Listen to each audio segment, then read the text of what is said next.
മഹോന്നതനായ ദൈവത്തിന് ഞാൻ സ്തോത്രവും സ്തുതിയും അർപ്പിക്കുന്നു. ഈ പ്രത്യേക സമയത്ത് നമുക്കൊരുമിച്ച് ദൈവത്തിൻ്റെ പാദാന്തിയെ തിരുവചന പഠനത്തിന് വേണ്ടി അടുത്തു വരുവാൻ കർത്താവ് കൃപ ചെയ്തുവല്ലോ. അതോർത്ത് ദൈവത്തിന് മഹത്വം അർപ്പിക്കുകയാണ്.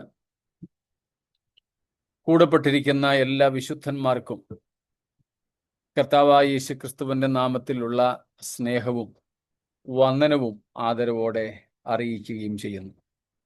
ദൈവത്തിന് സ്തോത്രം.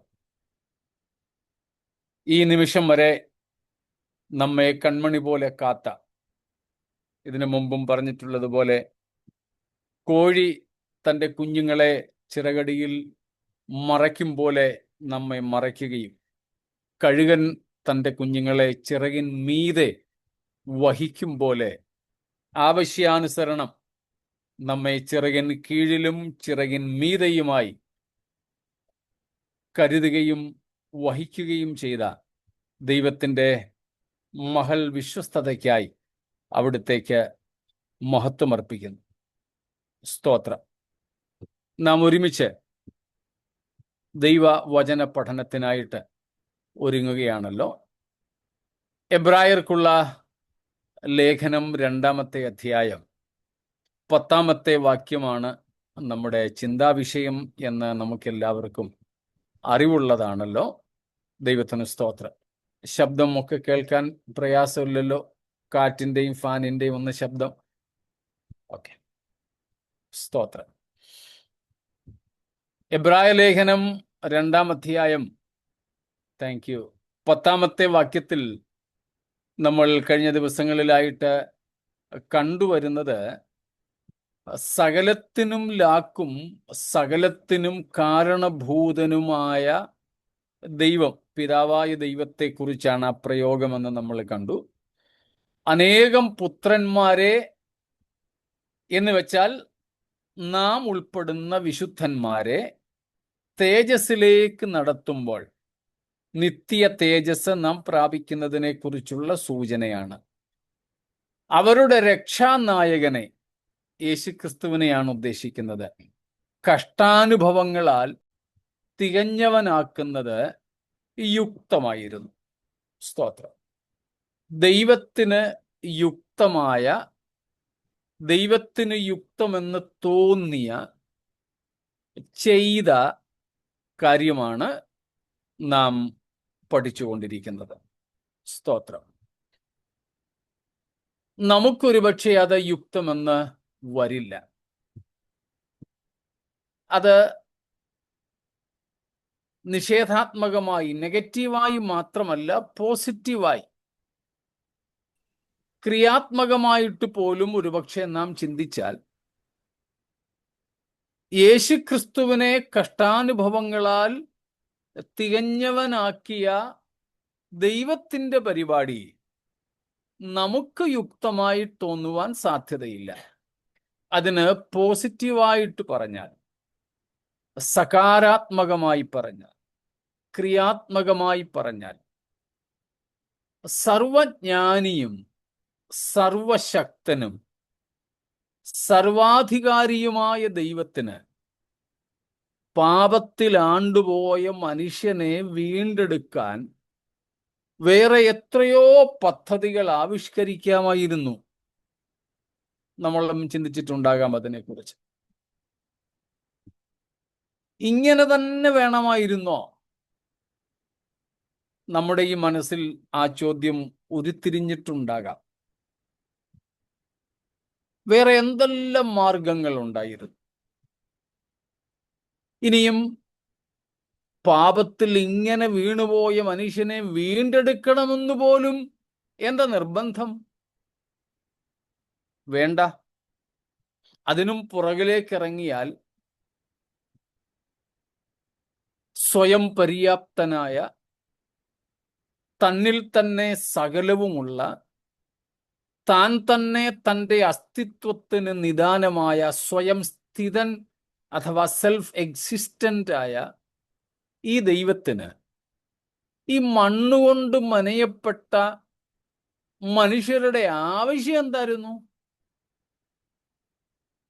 എന്തിനാ ദൈവം ഈ പണിക്ക് പോയത് എന്നൊക്കെ നമ്മൾ പരസ്യമായി ചിലപ്പോൾ ചോദിച്ചില്ലെങ്കിലും മനസ്സിൽ ഇങ്ങനെയൊക്കെയുള്ള ചോദ്യങ്ങൾ വന്നിട്ടുണ്ടാകാൻ ഇടയുണ്ട്. ചിലരൊക്കെ ചോദിച്ചിട്ടുമുണ്ട്.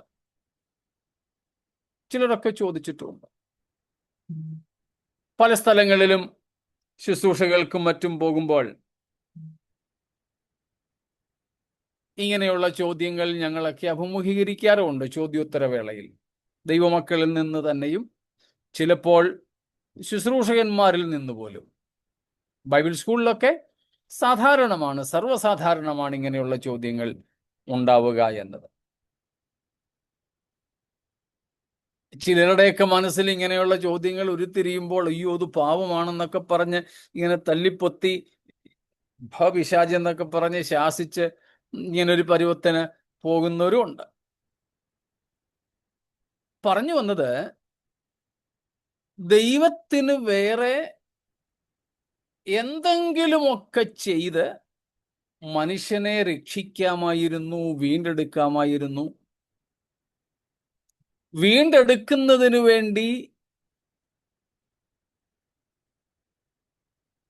അതും ഒരു അത്യാവശ്യമായി ദൈവത്തിന് കാണാതിരിക്കാമായിരുന്നു,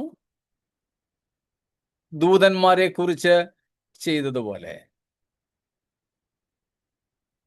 പാപത്തിൽ വീണുപോയവൻ പോകട്ടെ. ഒരുപക്ഷെ പ്രീ ആഡമിക് വേൾഡ്, ആദാവിന് മുൻപുണ്ടായിരുന്ന ഒരു ലോകത്തെക്കുറിച്ച് ചെറിയ പരാമർശം ബൈബിളിൽ ഉണ്ടല്ലോ.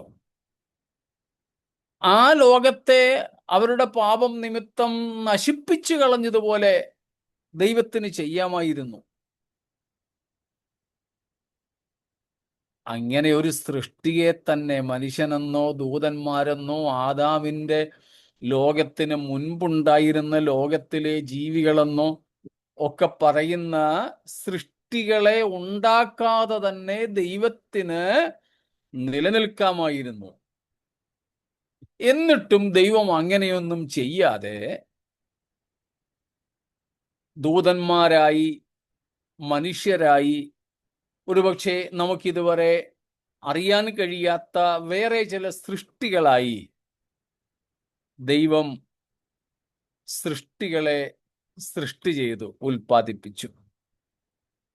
പാപത്തിൽ വീണുപോയ മനുഷ്യനെ പോകട്ടെ എന്ന് വയ്ക്കാതെ അവനെ വീണ്ടെടുക്കാനുള്ള പദ്ധതി ആവിഷ്കരിച്ചു. ആ പദ്ധതി ഇപ്പോൾ നമ്മൾ ചിന്തിക്കുന്നത് പോലെ ദൈവപുത്രനായ യേശുക്രിസ്തുവിന്റെ കഷ്ടാനുഭവങ്ങളിലൂടെയും കഷ്ടാനുഭവങ്ങളാൽ തികഞ്ഞവനാകുന്നതിലൂടെയും ആണ് നിവർത്തിച്ചെടുത്തത്. ഇതിലൊക്കെ എന്ത് യുക്തിയിരിക്കുന്നു എന്നതാണ് നമ്മുടെ യുക്തി. എന്നാൽ ലേഖകൻ നമ്മോട് പറയുന്നു, it was fitting four God. ദൈവത്തിന് അത് യുക്തമായിരുന്നു. ഇതായിരുന്നു ദൈവത്തിന്റെ ദൃഷ്ടിയിൽ ഏറ്റവും നല്ലത്, the best, the most suitable, ഏറ്റവും ഇണങ്ങുന്നത് ഇതായിരുന്നു. എന്തുകൊണ്ട് എന്നതാണ് നമ്മുടെ ചിന്താവിഷയം. നാലാമത്തെ കാര്യമാണ് നമ്മൾ ചിന്തിച്ചുകൊണ്ടിരിക്കുന്നത്.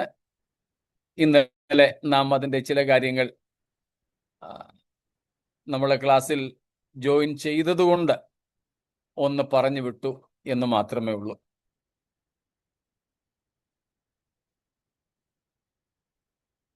നാലാമത്തേതായി നാം കണ്ടത്, ക്രിസ്തു നമ്മുടെ രക്ഷാനായകനായി തീരേണ്ടതിന് തൻ്റെ മരണത്താൽ യോഗ്യനായി എന്നതുകൊണ്ട് ക്രിസ്തുവിൻ്റെ കഷ്ടാനുഭവങ്ങളും ക്രൂശുമരണവും യുക്തമായിരുന്നു, ചേരുന്നതായിരുന്നു. യേശുവിനെ നാം കഷ്ടാനുഭവങ്ങളാൽ തികഞ്ഞവനായി തീർന്നതുകൊണ്ട് നമ്മുടെ രക്ഷാനായകനായിട്ടാണ് കാണുന്നത്. Captain of our salvation. സ്തോത്രം. നമ്മൾ അതിനെക്കുറിച്ച് കണ്ടു. The chief, the most prominent, the primary one എന്നൊക്കെയാണ് അതിൻ്റെ അർത്ഥം. സ്തോത്രം. യേശുക്രിസ്തു നമ്മുടെ രക്ഷാനായകനായി എങ്ങനെ യോഗ്യത നേടി എന്നതായിരുന്നു നമ്മൾ ഇന്നലെ രാത്രി അല്പസമയം പറഞ്ഞു വിട്ടത്. ഇന്നലെ നമുക്ക് റെക്കോർഡ് ചെയ്യാൻ സാധിക്കാതെ പോയതുകൊണ്ട് അത് 1-2 വാചകങ്ങളിൽ മാത്രം പറഞ്ഞു വിടുന്നു. നാം ഇന്നലെ കണ്ടത് വെളിപ്പാട് പുസ്തകം 5-ാം അധ്യായത്തിൽ നിന്നായിരുന്നു. പിതാവായ ദൈവം സിംഹാസനസ്ഥനായിട്ടിരിക്കുന്നു.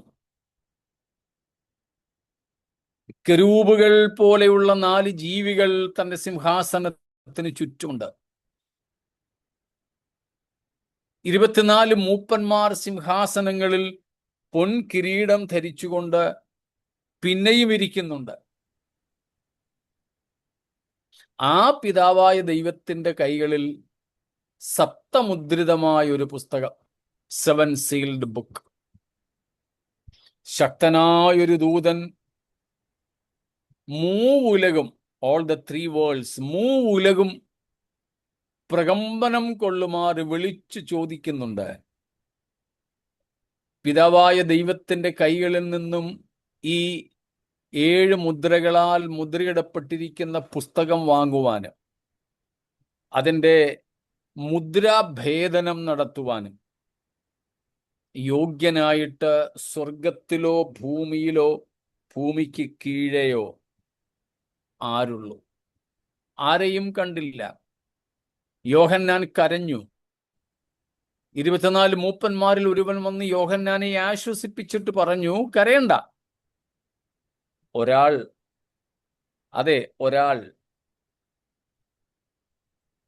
ജയം പ്രാപിച്ചിട്ടുണ്ട്. ചോദ്യം, യോഗ്യനാരുള്ളൂ? ഉത്തരം, ഒരാൾ ജയം പ്രാപിച്ചിട്ടുണ്ട്.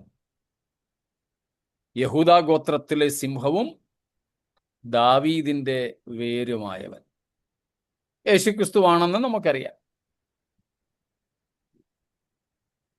എന്നിട്ട് അതിൻ്റെ 9-12 വാക്യങ്ങളിൽ നിന്ന് നമ്മൾ ഇന്നലെ വായിച്ചായിരുന്നു, ക്രിസ്തുവിനോട്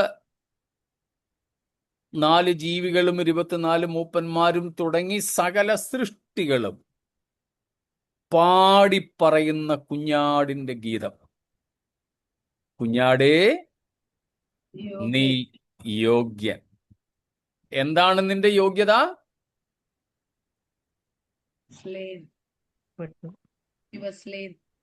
You are slain. നീ അറുക്കപ്പെട്ടു. എന്നിട്ടോ വ്യർത്ഥമായോ അത്?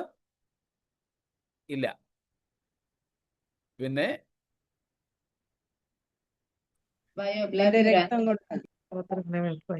സ്തോത്രം, നിന്റെ രക്തം കൊണ്ട് നീ മനുഷ്യരെ വിലയ്ക്ക് വാങ്ങി. ആ വിലയ്ക്ക് വാങ്ങിയവരും അനാഥപ്പെട്ടു പോയോ? ഇല്ല. അവരെന്ത് ചെയ്യുന്നു?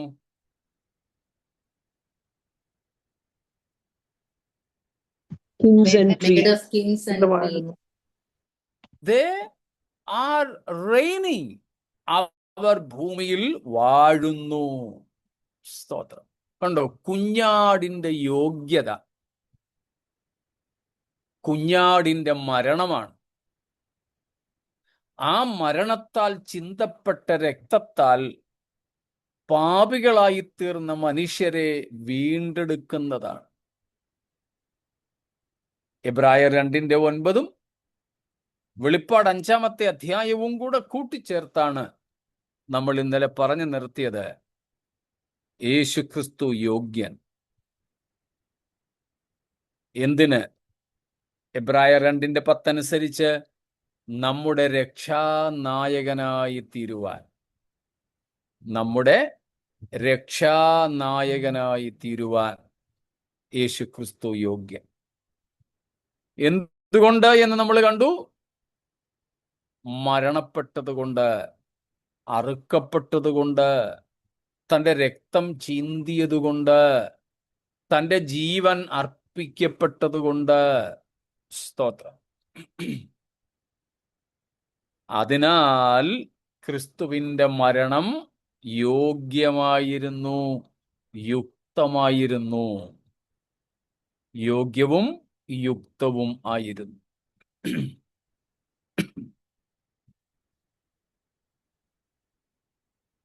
പയനിയർ, രക്ഷാനായകൻ.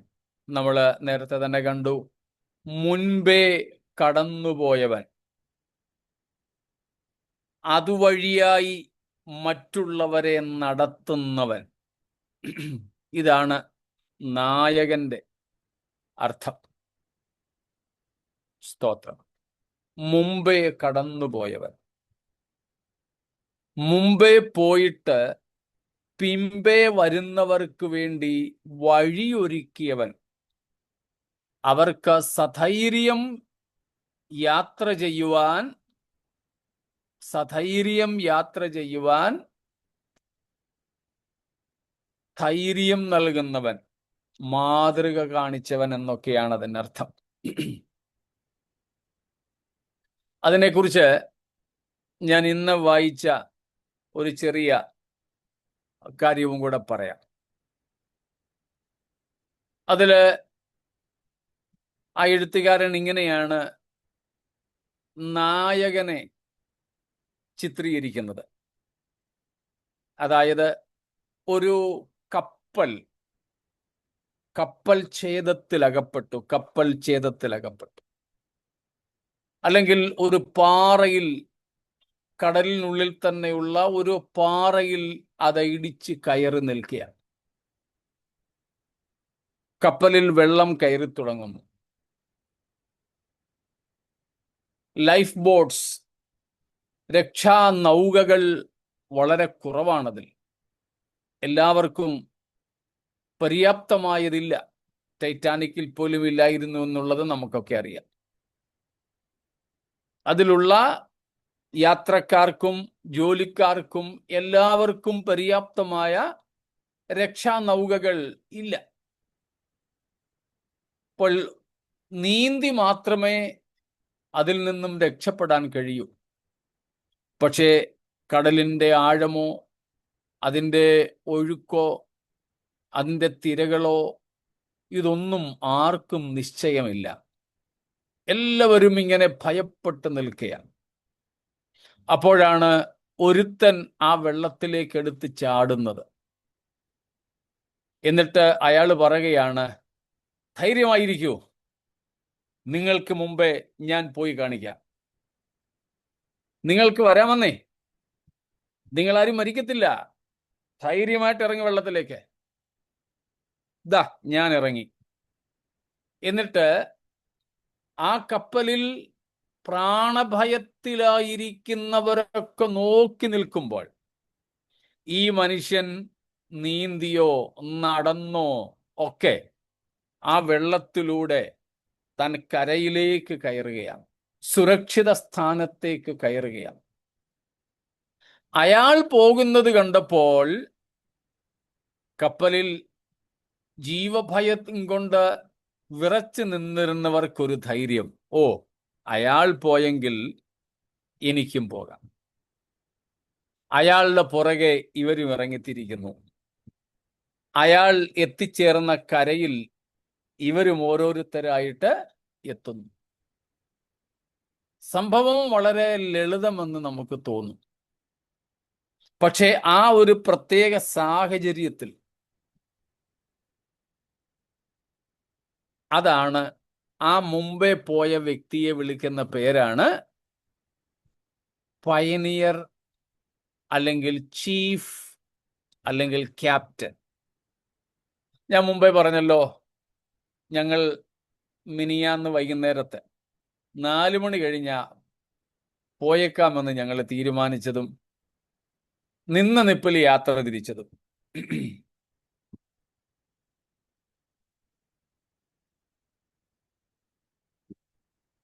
2-3 മണിക്കൂറുകളോളം കാട്ടുമൃഗങ്ങളുള്ള, കാട്ടാന ഉൾപ്പെടെ കാട്ടുമൃഗങ്ങളുള്ള വനമേഖലയിലൂടെയായിരുന്നു ഞങ്ങൾക്ക് യാത്ര ചെയ്യേണ്ടിയിരുന്നത്. ഞങ്ങൾ വയനാട്ടിലായിരുന്നപ്പോൾ തന്നെ കറുത്ത മേഘം ഇരുണ്ടു മൂടി പതിയെ പെയ്യാൻ തുടങ്ങി. ആശങ്കയുണ്ടായിരുന്നു. ആ വനപ്രദേശത്ത് അന്ന് പകൽ ഭയങ്കര മഴയായിരുന്നുവെന്നും കേട്ടു. ഏതായാലും പോകാം എന്ന് പറഞ്ഞ് ഞങ്ങൾ ഇറങ്ങി. ഞങ്ങൾ എല്ലാവരും പറഞ്ഞു, ആരും ഉറങ്ങാതെ എല്ലായിടത്തും നോക്കിക്കൊണ്ടിരിക്കണം, വല്ല മൃഗങ്ങളും വരുന്നുണ്ടോ. അപ്പൊ അവിടുന്ന് പോരാൻ നേരം പറഞ്ഞു, ആനയാ വരുന്നെങ്കിൽ എന്ത് ചെയ്യണം, കാട്ടുപോത്താ വരുന്നതെങ്കിൽ എന്ത് ചെയ്യണം ഒക്കെ പറഞ്ഞ വിട്ടെ. ഞങ്ങൾക്ക് അനുഭവങ്ങളൊന്നും ഇല്ല. അങ്ങനെ ഏതായാലും ഞങ്ങൾ വരുന്ന വഴിക്ക് അവസാനം വനം തീരാറാകുന്ന സമയത്ത്, അപ്പോഴേക്കും 7 മണി കഴിഞ്ഞു, നന്നായിട്ട് ഇരുട്ടി, വനം കൂടെയല്ലേ. അപ്പോൾ ദാ നിൽക്കുന്നു ഞങ്ങളുടെ ഇടത്ത് വശത്ത് തന്നെ ഒരു കാട്ടാന, നല്ല കൊമ്പൻ.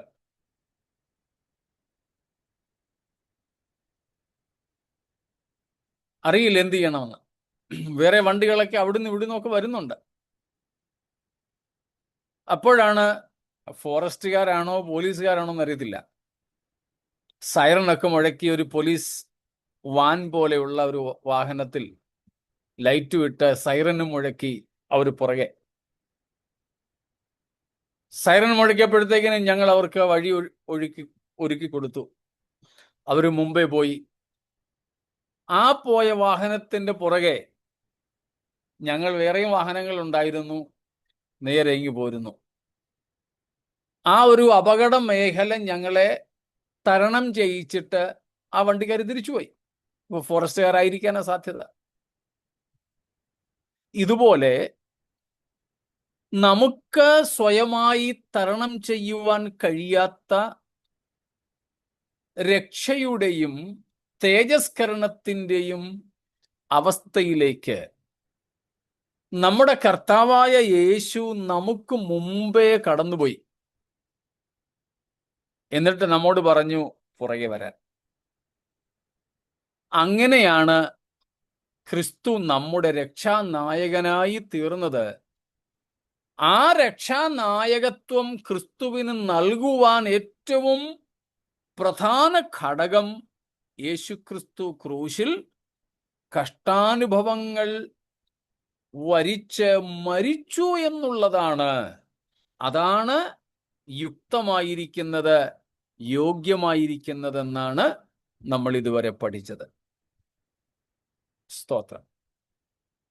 വേറെ ആരും ആ വഴി കടന്നു പോയിട്ടില്ല. വേറെ ആരും. ആവർത്തിച്ച് ചോദിച്ചോട്ടെ, മനുഷ്യ ജീവിതത്തിൽ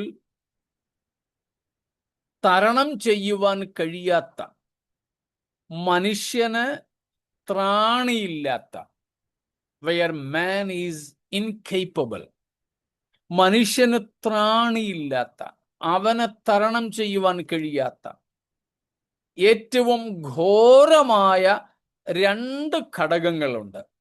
നിങ്ങൾക്കറിയാമായിരിക്കുമല്ലോ. ഒന്ന്,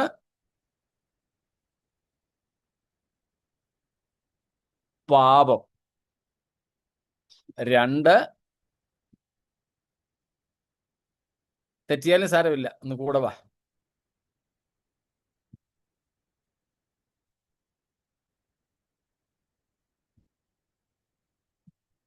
മരണം. പാപവും മരണവും, ഇത് രണ്ടുമാണ് മനുഷ്യ ജീവിതത്തിലെ ഏറ്റവും ഭീകരമായ 2 അനുഭവങ്ങൾ. പാപമില്ലാത്ത മനുഷ്യനില്ല, മരിക്കാത്ത മനുഷ്യരുമില്ല. മരിച്ചവരങ്ങ് മരിച്ചു പോയി.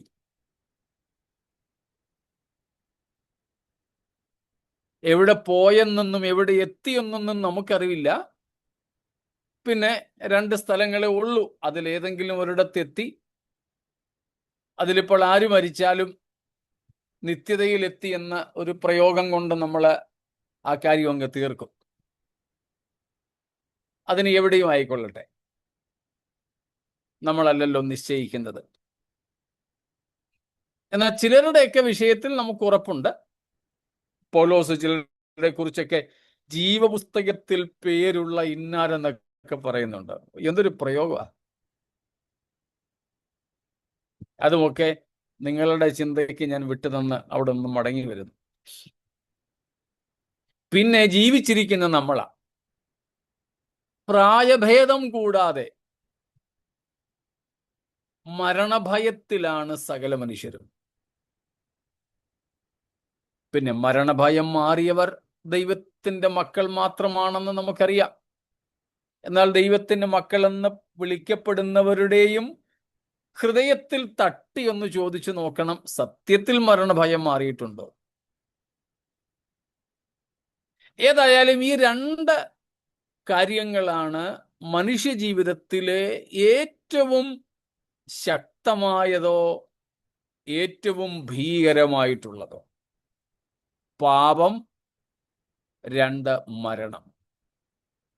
യേശു രക്ഷാനായകൻ എന്ന നിലയിൽ ഈ 2 കാര്യങ്ങളെയും നമുക്ക് അനുകൂലമായി കൈകാര്യം ചെയ്തയാളാണ്. ഈ 2 കാര്യങ്ങളെയും മനുഷ്യന് അനുകൂലമായി, മനുഷ്യന്റെ ഏറ്റവും പ്രതികൂലമായി നിൽക്കുന്ന പാപത്തെയും മരണത്തെയും കൈകാര്യം ചെയ്ത ഒരേ ഒരുവൻ മാത്രമേ ഉള്ളൂ. അവന്റെ പേരാണ് നമ്മുടെ രക്ഷാനായകനായ നസറായനാം യേശുക്രിസ്തു. ഹല്ലേലൂയ. വേറെ ആരും ഈ 2 കാര്യങ്ങളെ കൈകാര്യം ചെയ്തിട്ടില്ല. അവർക്കാർക്കും ഇത് കൈകാര്യം ചെയ്യാൻ ഒക്കുകയുമില്ല.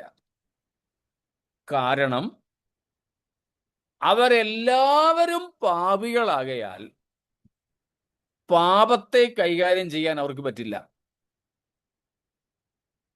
2, അവരെല്ലാവരും മരിക്കുന്നവരാകയാൽ മരണം കൊണ്ട് അവരുടെ ഭൂമിയിലെ അസ്തിത്വം അവസാനിക്കുന്നു എന്നതിനാൽ മരണത്തെയും കൈകാര്യം ചെയ്യുവാൻ അവർക്കാർക്കും കഴിഞ്ഞിട്ടില്ല. എന്നാൽ നമ്മുടെ കർത്താവായ യേശുവോ, സ്തോത്രം, അവൻ പാപമില്ലാത്തവനാകയാൽ, ബാക്കി നമുക്കറിയാം, 6-7 കൂട്ടം കാര്യങ്ങൾ നമ്മൾ പറയാറുണ്ടായിരുന്നു. ഓർമ്മ കാണുമല്ലോ. യേശു ക്രിസ്തുവിൽ പാപമില്ല,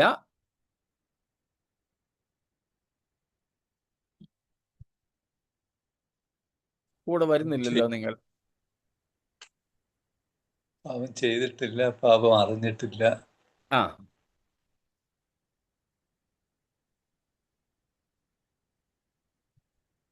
3 കാര്യങ്ങളായി. ഇനിയുണ്ട്. He didn't have to ask for forgiveness. He didn't have to ask for forgiveness. Yes.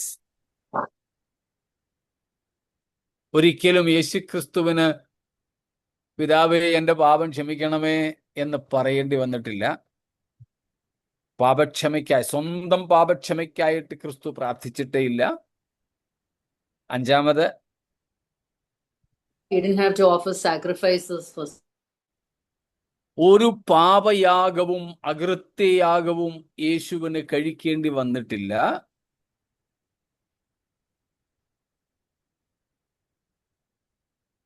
ഒരെണ്ണം കൂടെങ്കിലും.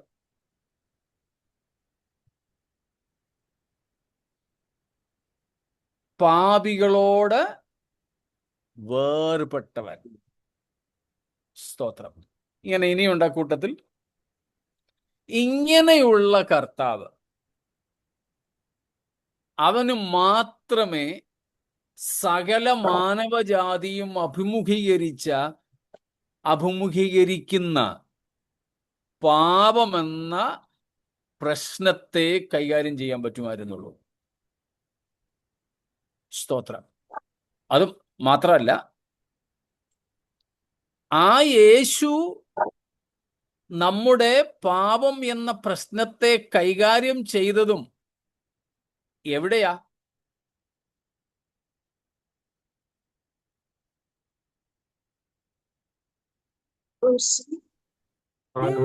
ക്രൂശിൽ, കാൽവറി ക്രൂശിൽ. ലളിതവും നമുക്കേവർക്കും പരിചിതവുമായ കാര്യങ്ങളായി പറയുന്നത്. സ്തോത്രം. 2, മരണം. മറ്റെല്ലാവരും മരണത്താൽ മാറ്റപ്പെടുന്നു. മുമ്പോട്ടുള്ള നമ്മുടെ പഠനത്തിൽ എബ്രായ ലേഖനത്തിൽ അത് പറയുന്നുണ്ട്. മഹാപുരോഹിതന്മാരെ കുറിച്ച് ലേഖകൻ പറയുമ്പോൾ അവരെല്ലാവരും മരണത്താൽ മാറ്റപ്പെടുന്നവരാ. അതുകൊണ്ട് മഹാപുരോഹിതന്മാർ ഒത്തിരി പേരാ. ഒരാള് മരിച്ച് മാറി കഴിയുമ്പോഴേക്ക് അടുത്തയാള്. ഇപ്പം മാറി മാറി അഹരോൻ തുടങ്ങി ഇങ്ങോട്ട് എത്രയോ പേരാ, എത്രയോ മഹാപുരോഹിതന്മാരാ. എന്നാൽ യേശുക്രിസ്തുവിന് ശേഷം ഒരു മഹാപുരോഹിതന്റെ ആവശ്യം ഉണ്ടായിട്ടില്ല. കാരണം മരണത്താൽ മറയാത്തവനാണവൻ. നമ്മൾ അറിയുന്നത് പോലെ മരണത്തെ തോൽപ്പിച്ചുകൊണ്ട് യേശു ഉയർത്തെഴുന്നേറ്റതാണ്. മരണത്തെ തോൽപ്പിച്ചുകൊണ്ട് യേശു ഉയർത്തെഴുന്നേറ്റതാണ്. സ്തോത്രം. ക്രിസ്തു ഉയർത്തെഴുന്നേറ്റു, മരണത്തെ തോൽപ്പിച്ചു. അപ്പൊ ഈ 2 ഏറ്റവും പ്രധാനപ്പെട്ട മനുഷ്യന്റെ പ്രതികൂലാവസ്ഥകളെ,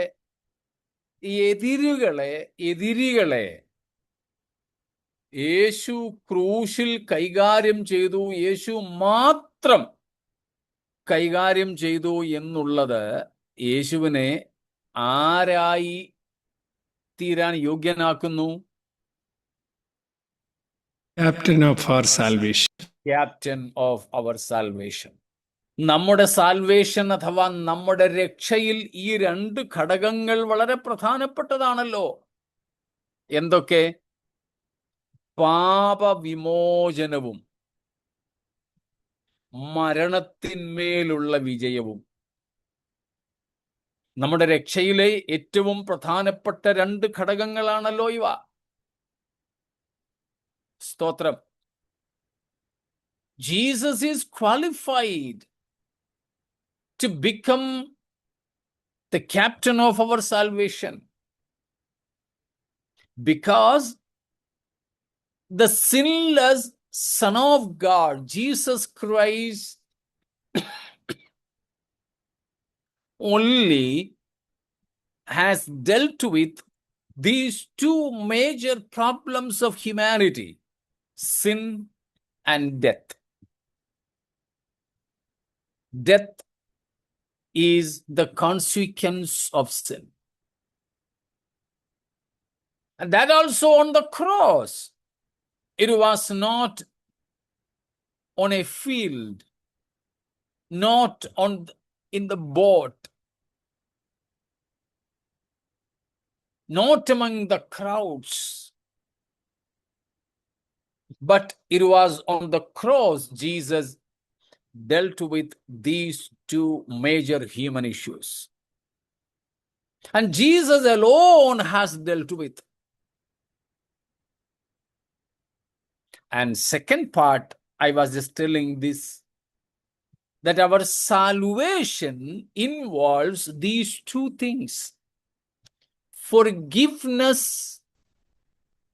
of sin through atonement and victory over death by resurrection or incorruptibility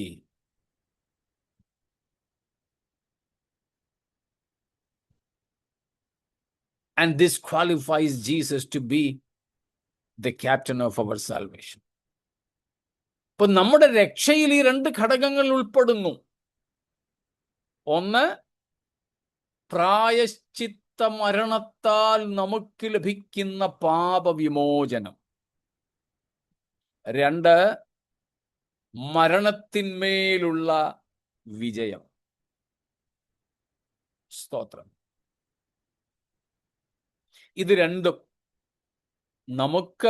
നമുക്കെന്ന് പറഞ്ഞാൽ മാനവജാതിക്ക് പ്രദാനം ചെയ്യുന്നത് ക്രിസ്തു മാത്രമാണ്, ക്രൂശിലൂടെയും മാത്രമാണ് എന്നത് യേശുക്രിസ്തു ക്രൂശിൽ മരിച്ചതിലെ യുക്തി വെളിപ്പെടുത്തുകയാണ്.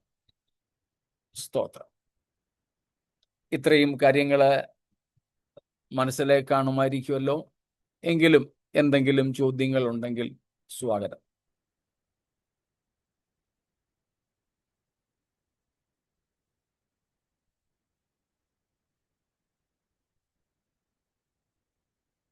ഇടയ്ക്കാരോ എന്തോ ചോദിക്കാൻ തുനിഞ്ഞതുപോലെ എനിക്ക് തോന്നി.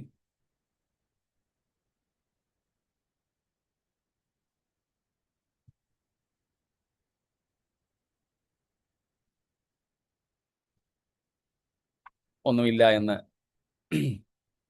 നിങ്ങളുടെ മൗനത്തിൽ നിന്ന് പ്രതീക്ഷിക്കുന്നു. സ്തോത്രം. എങ്കിൽ നമുക്ക് ഇന്നലെ നമ്മൾ പറഞ്ഞ അഞ്ചാമത്തെ കാര്യത്തിലേക്ക് കടക്കാം. യേശുക്രിസ്തുവിന്റെ മരണം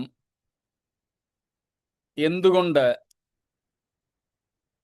യുക്തമായിരുന്നു? അഞ്ചാമത്തെ കാര്യം ഞാൻ ഇന്നലെ പറഞ്ഞിരുന്നു. അത് ആർക്കെങ്കിലും ഓർമ്മയുണ്ടോ എന്നറിയില്ല.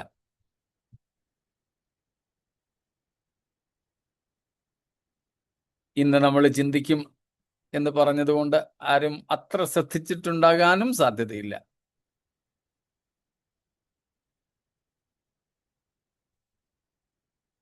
എന്നാലും ശ്രദ്ധിച്ചോ എന്നൊന്ന് അറിയാൻ വേണ്ടി ചോദിച്ചതാണ്.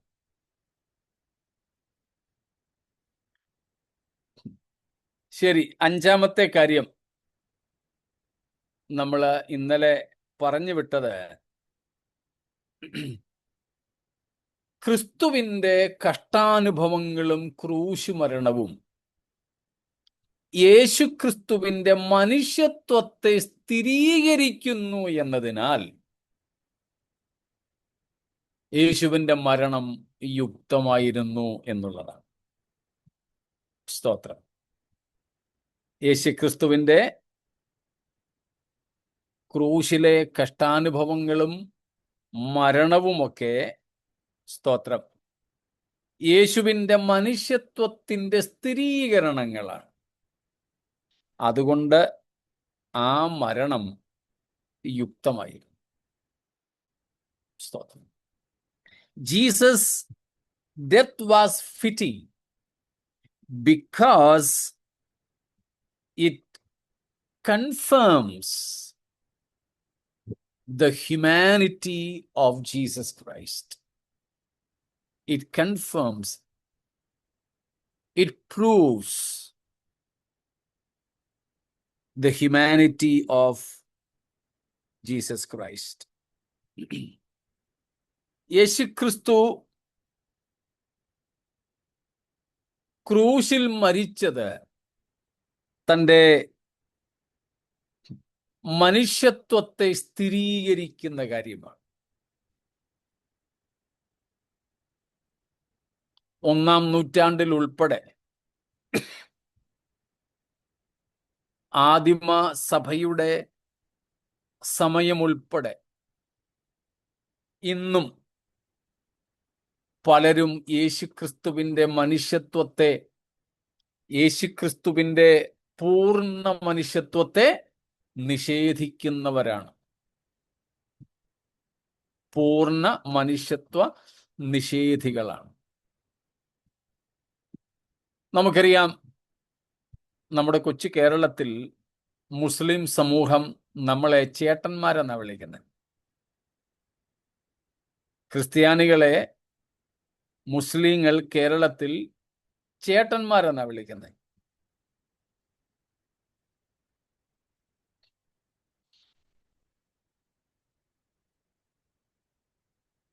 രണ്ടു കൂട്ടരും അബ്രഹാമിൻ്റെ മക്കൾ എന്ന നിലയിലാണ് ആ നിലയിൽ അവർ വിളിക്കുന്നതൊക്കെ. അത്രയ്ക്ക് ക്രിസ്ത്യാനികളും മുസ്ലിങ്ങളും അബ്രഹാം പിതാവുമായിട്ട് ബന്ധപ്പെട്ടവരാണ്, ഒരു ദൈവം നൽകിയ ഗ്രന്ഥമുള്ളവരാണെന്നൊക്കെ അവര് ഒരു ഭാഗത്ത് അവകാശപ്പെടുന്നുണ്ട്. അതവിടെ നിൽക്കട്ടെ. അങ്ങനെ ഉള്ളപ്പോൾ തന്നെ അവർ യേശുക്രിസ്തുവിൻ്റെ ദൈവപുത്രത്വത്തെയും സമ്പൂർണ്ണ മനുഷ്യത്വത്തെയും അതുകൊണ്ട് തന്നെ യേശുക്രിസ്തുവിൻ്റെ ക്രൂശീകരണത്തെയും നിഷേധിക്കുന്നവരാണ്. നമുക്കറിയാവുന്ന കാര്യം അത്. അപ്പോൾ 1-ാം നൂറ്റാണ്ടിൽ ഉൾപ്പെടെ യേശുവിൻ്റെ മനുഷ്യത്വത്തെ നിഷേധിക്കുന്നവർ ഉണ്ടായിരുന്നു.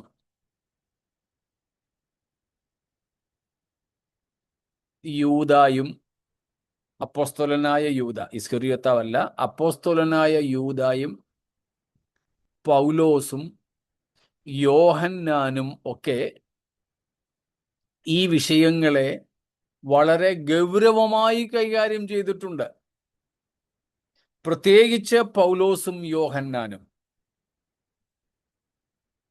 യോഹന്നാന്റെ സുവിശേഷത്തിലും ലേഖനങ്ങളിലും, പ്രത്യേകാൽ 1-ാം ലേഖനത്തിലും യേശുക്രിസ്തുവിൻ്റെ 1-ഉം 2-ഉം ലേഖനങ്ങൾ യേശുക്രിസ്തുവിൻ്റെ ജഡധാരണത്തെ ഊന്നിയാണ് പറയുന്നത്.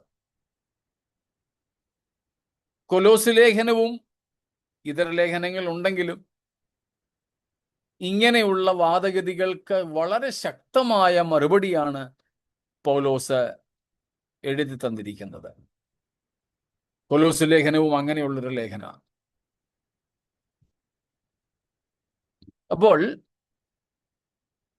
യേശുക്രിസ്തുവിൻ്റെ മനുഷ്യത്വത്തെ, യേശുക്രിസ്തു ജഡത്തിൽ വെളിപ്പെട്ട ദൈവമെന്ന് ആവർത്തിക്കുന്നു, യേശുക്രിസ്തു ജഡത്തിൽ വെളിപ്പെട്ട ദൈവമെന്ന് അംഗീകരിക്കാത്ത പലരും ഉണ്ട്. ആ വാദഗതികളെ ഖണ്ഡിക്കുന്ന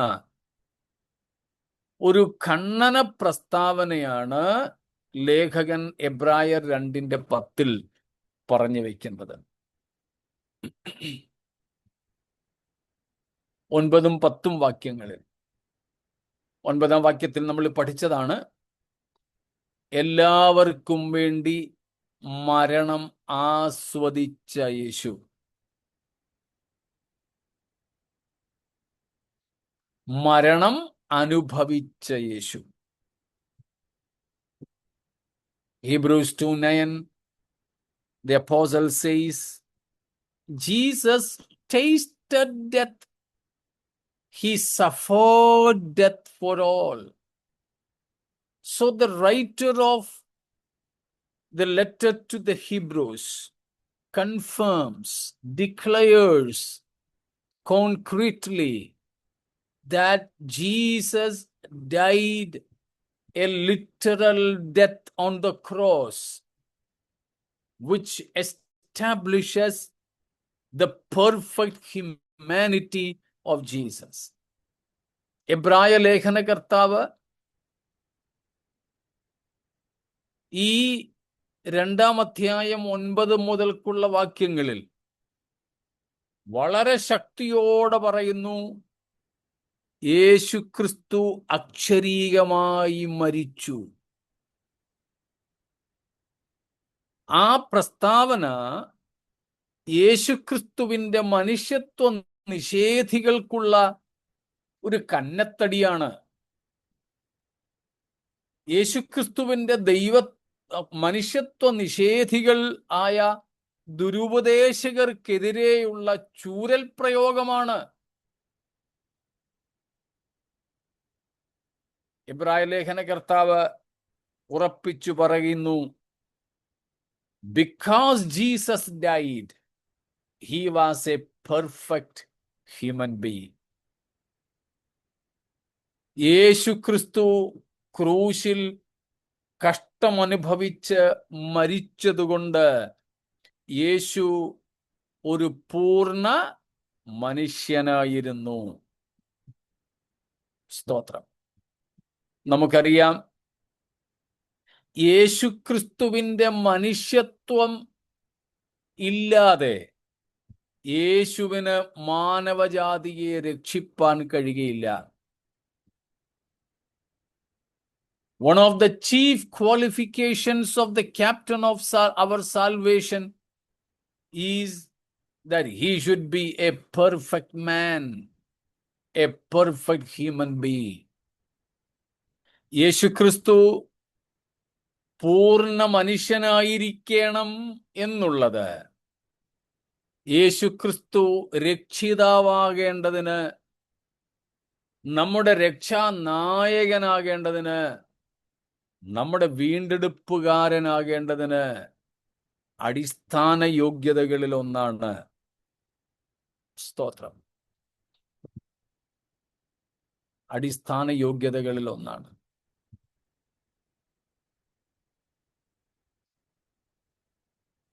ഇത്രയും കാര്യങ്ങളിൽ എന്തെങ്കിലും ചോദ്യങ്ങളുണ്ടോ?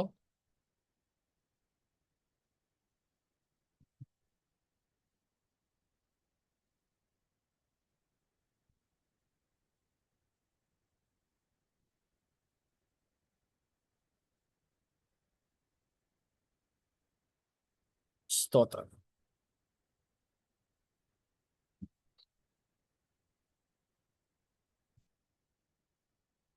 യോഹന്നാൻ തന്റെ സുവിശേഷത്തിൽ 1-ാം അധ്യായത്തിന്റെ 1-ാം വാക്യം മുതൽ തന്നെ തുടങ്ങുന്നത് ഈ ദുരുപദേശ ഖണ്ഡനത്തോടുകൂടെയാണ്. ആദിയിൽ,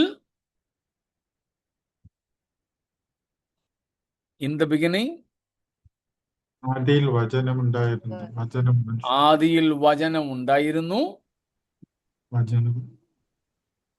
വചനം ദൈവത്തോട് കൂടെ വചനം ദൈവമായിരുന്നു.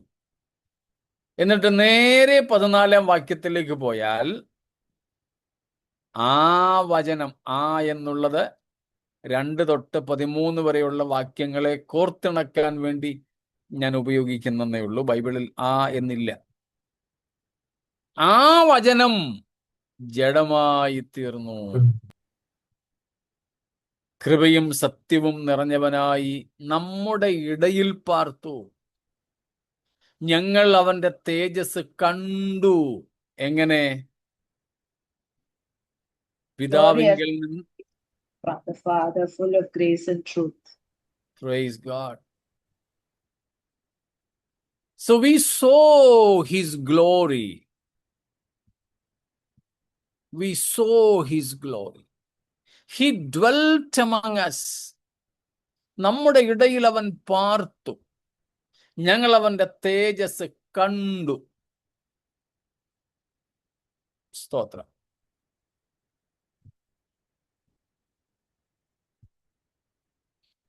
അതുകൊണ്ടാണ് യേശുക്രിസ്തു പ്രത്യേകിച്ച് യോഹന്നാൻ 6-ാമത്തെ അധ്യായത്തിൽ പറഞ്ഞത്, എൻ്റെ ദേഹം, എൻ്റെ രക്തം. യേശുക്രിസ്തുവിൻ്റെ മാംസരക്തങ്ങളെ കുറിച്ച് വ്യക്തതയോടെ 6-ാം അധ്യായത്തിൽ പറയുന്നതും അതുകൊണ്ട് തന്നെയാണ്. യേശുക്രിസ്തുവിന് ഒരു ശരീരവും മാംസരക്തങ്ങളുള്ള ശരീരമുണ്ടായിരുന്നു എന്നത് തെളിയിക്കുന്നതിനായിട്ടാണ്. 1 യോഹന്നാൻ 1-ാമത്തെ അധ്യായത്തിന്റെ ആദ്യ വാക്യങ്ങളിൽ വീണ്ടും അദ്ദേഹം വ്യക്തമാക്കുന്നുണ്ട്, ജീവന്റെ വചനം സംബന്ധിച്ച് ഞങ്ങൾ എന്ത് ചെയ്തു? കണ്ടു. ഞങ്ങളുടെ കൈകൾ കൊണ്ട് തൊട്ടു. വിളിപ്പടുത്തു. Jesus was not a phantom. He was not a ghost, but he was a real man with a real body, which could be seen, which could be touched, rather which could be crucified, which could be dead or killed, and which could be buried even. യോഹന്നാൻ വ്യക്തമാക്കുന്നു, യേശുവിൻ്റെ ശരീരം ആത്മശരീരമായിരുന്നില്ല. യേശുവിനൊരു അക്ഷരീക ദേഹമുണ്ടായിരുന്നു, കാണാൻ കഴിയുന്ന, നോക്കിയാൽ കാണാൻ പറ്റുന്ന, തൊട്ടു നോക്കാൻ പറ്റുന്ന. സ്തോത്രം. പിടിക്കപ്പെടാൻ കഴിയുന്ന, അറസ്റ്റ് ചെയ്യപ്പെടാൻ സാധിക്കുന്ന ഒരു ശരീരം, ക്രൂശിക്കപ്പെടാൻ കഴിയുന്ന, ഉപദ്രവിക്കപ്പെടുവാൻ കഴിയുന്ന മാംസരക്തങ്ങളുള്ള ഒരു ശരീരം.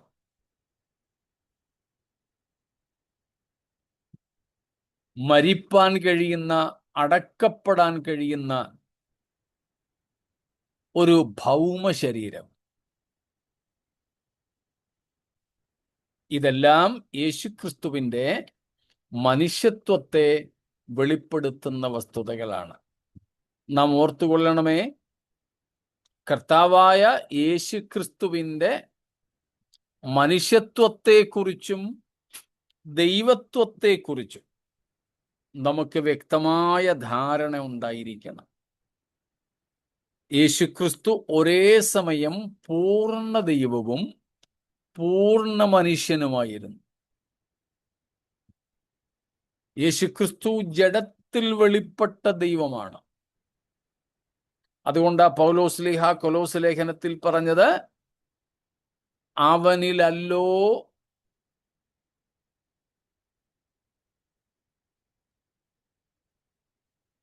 ദൈവത്തിന്റെ സർവസമ്പൂർണതയും ദേഹരൂപമായി വസിക്കുന്നത്. യേശുക്രിസ്തുവിൽ ദൈവത്തിന്റെ സർവസമ്പൂർണതയും ദേഹരൂപമായി വസിക്കുന്നു. ആ കാര്യങ്ങളെ അരക്കിട്ട് ഉറപ്പിക്കുന്ന വസ്തുതയാണ് എന്ത്? യേശു ക്രൂശിൽ മരിച്ചു എന്നുള്ളത്. യേശു ക്രൂശിൽ മരിച്ചു എന്നുള്ളത്. സ്തോത്രം. അപ്പോൾ യേശുക്രിസ്തുവിൻ്റെ മരണം യേശുക്രിസ്തുവിൻ്റെ മനുഷ്യത്വത്തെ സ്ഥിരീകരിക്കുന്നതാണ്. സ്തോത്രം. ക്രിസ്തു ക്രൂശിൽ മരിച്ചതുകൊണ്ട് നമുക്കൊരു കാര്യം ഉറപ്പിക്കാം, യേശു പൂർണ്ണ മനുഷ്യനായിരുന്നു. എന്തിനാ യേശുവിൻ്റെ മനുഷ്യത്വത്തിന് ഇത്ര പ്രാധാന്യം കൊടുക്കുന്നേ?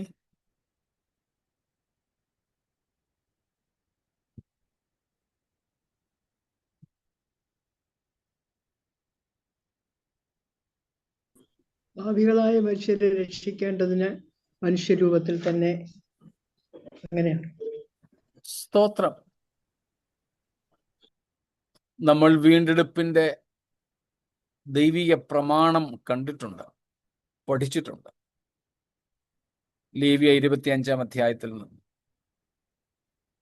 മനുഷ്യരെ വീണ്ടെടുക്കേണ്ടതിന് വീണ്ടെടുപ്പുകാരന് മനുഷ്യനായിരുന്നേ പറ്റുമായിരുന്നുള്ളൂ.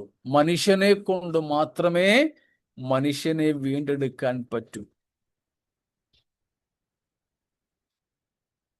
ലേവ്യ പുസ്തകത്തിന്റെ ഭാഷയിൽ പറഞ്ഞാൽ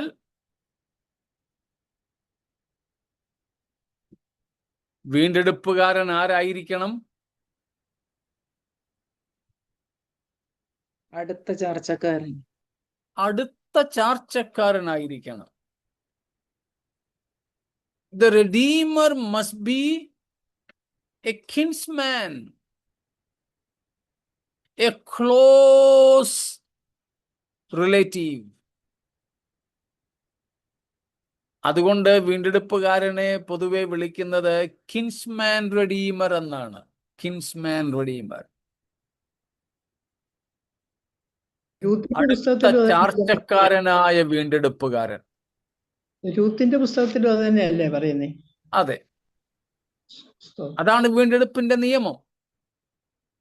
ഏറ്റവും അടുത്ത ചാർച്ചക്കാരന് മാത്രമേ വീണ്ടെടുക്കാൻ പറ്റൂ. അന്യാധീനപ്പെട്ടു പോയതിനെ വീണ്ടെടുക്കേണ്ടതിന് ഏറ്റവും അടുത്ത ചാർച്ചക്കാരനെ പറ്റൂ. അതുകൊണ്ട് യേശു മനുഷ്യന്റെ ഏറ്റവും അടുത്ത ചാർച്ചക്കാരനായി, അതായത് മനുഷ്യനായിട്ട് തന്നെ വന്നു. അപ്പോൾ യേശുക്രിസ്തുവിന് വീണ്ടെടുപ്പുകാരനാകണമെങ്കിൽ, സ്തോത്രം, പൂർണ്ണ മനുഷ്യനായേ പറ്റൂ. ദൈവമായിരുന്നു കൊണ്ട് യേശുവിന് നമ്മെ വീണ്ടെടുക്കുവാൻ കഴിയുമായിരുന്നില്ല. കാരണം ദൈവത്തിന്റെ പ്രമാണം അങ്ങനെ കിടക്കുന്നു, നിയമം അങ്ങനെ കിടക്കുന്നു. സ്തോത്രം. അതുകൊണ്ട് ഭക്തൻ പാടിയതുപോലെ, വാഴ്ത്തിടുന്നു വാഴ്ത്തിടുന്നു വാഴ്ത്തിടുന്നു ഞാൻ എൻ രക്ഷകനെ നന്ദിയോടെ വാഴ്ത്തിടുന്നു ഞാൻ. അതിനകത്ത് യേശുക്രിസ്തുവിന്റെ മനുഷ്യ ജന്മത്തെക്കുറിച്ച്, ഭൂമിയിലെ വാസത്തെക്കുറിച്ചൊക്കെ വ്യക്തതയോടെ പറയുന്നുണ്ട്. മാട്ടിൻ തൊഴുത്തിൽ പിറന്നാണ് എനിക്ക് തോന്നുന്നു എഴുതിയിരിക്കുന്നത്, പാടാറുള്ളത്. കിടന്ന എന്ന് പാടിയ മതി നമുക്ക്. മാട്ടിൻ തൊഴുത്തിൽ കിടന്ന മാന്യസുതനെ. സ്തോത്രം. അപ്പോൾ യേശുക്രിസ്തുവിന്റെ മനുഷ്യത്വത്തിനായി നമുക്ക് ദൈവത്തിന് സ്തോത്രം ചെയ്യണം. അതുകൊണ്ടാണ് ഏതോ ഒരു ഭക്തൻ പാടിയത്, അങ്ങ് ഭൂമിയിൽ നിന്ന് പൂജ്യന്മാരായി തീർന്നവർ ഒത്തിരി പേരുണ്ട്, അവരുടെയൊക്കെ ഒത്തിരി ലിസ്റ്റുണ്ട്. എന്നാൽ സ്വർഗത്തിൽ നിന്ന് ഇറങ്ങി വന്നത് അങ്ങ് ഒരുവൻ മാത്രമേ ഉള്ളൂ. യേശുവിന്റെ പൂർണ്ണ മനുഷ്യത്വത്തിനായി ദൈവത്തിന് സ്തോത്രം. അതുകൊണ്ടാണ് മനുഷ്യരായ നമ്മെ വീണ്ടെടുക്കുവാൻ അവിടത്തേക്ക് സാധിച്ചത്. അത് സാധിക്കേണ്ടതിനാണ് സ്വർഗമഹിമകളെ വെടിഞ്ഞ് നമ്മുടെ കർത്താവ് ഈ താണ ഭൂമിയിലേക്ക് വന്നത്. പാപജടത്തിന്റെ സാദൃശ്യത്തിലായി തീർന്നത്, നമുക്ക് വേണ്ടി പാപമാക്കപ്പെട്ടത്, നമുക്ക് വേണ്ടി ശാപമായി തീർന്നത്. സ്തോത്രം. ആ കർത്താവായ യേശുവിൽ വിശ്വസിച്ച്, സ്തോത്രം, ആ രക്ഷാനായകന്റെ പിന്നാലെ അണിനിരന്ന് രക്ഷിക്കപ്പെടുവാൻ നമുക്ക് ഭാഗ്യം ലഭിച്ചല്ലോ. ദൈവത്തിന് സ്തോത്രം. ഞങ്ങളെ കേൾക്കുന്ന ആരെങ്കിലും ഇതുവരെ ഈ യേശുക്രിസ്തുവിലൂടെയുള്ള പാപമോചനവും നിത്യജീവനും പ്രാപിച്ചിട്ടില്ലെങ്കിൽ, വീണ്ടും ആവർത്തിക്കുന്നു, പാപമോചനവും നിത്യജീവനും പ്രാപിച്ചിട്ടില്ലെങ്കിൽ, ഇപ്പോൾ തന്നെ യേശുക്രിസ്തുവിന്റെ ദൈവത്വത്തെയും മനുഷ്യത്വത്തെയും അംഗീകരിച്ച് ക്രൂശിലെ ക്രിസ്തുവിന്റെ പരമയാഗത്തിലും ഉയർത്തെഴുന്നേൽപ്പിലും വിശ്വസിച്ച് പാപങ്ങളിൽ നിന്നും മാനസാന്തരപ്പെടുക, ക്രിസ്തുവിനായി ജീവിതം സമർപ്പിക്കുക, നിത്യജീവനായി ഒരുങ്ങുവാൻ ഈ വചനങ്ങളാൽ ദൈവം നമ്മെ ഏവരെയും ഒരുക്കട്ടെ. നന്ദിയുള്ളവരായി നമുക്ക് നമ്മുടെ കർത്താവിന്റെ മനുഷ്യത്വത്തിന് വേണ്ടി സ്തോത്രം ചെയ്ത്, മനുഷ്യനായി പിറന്ന മനുഷ്യരായ നമ്മെ വീണ്ടെടുത്ത കർത്താവിനോട് നന്ദിയുള്ളവരായി ജീവിപ്പാനും തൻ്റെ സ്വഭാവത്തോട് താദാത്മ്യപ്പെടുവാനും ഈ വചനങ്ങൾ മുഖാന്തരങ്ങളാകട്ടെ. നമ്മെ നമുക്ക് സമർപ്പിക്കാം. ദൈവം നമ്മെ അനുഗ്രഹിക്കുമാറാകട്ടെ.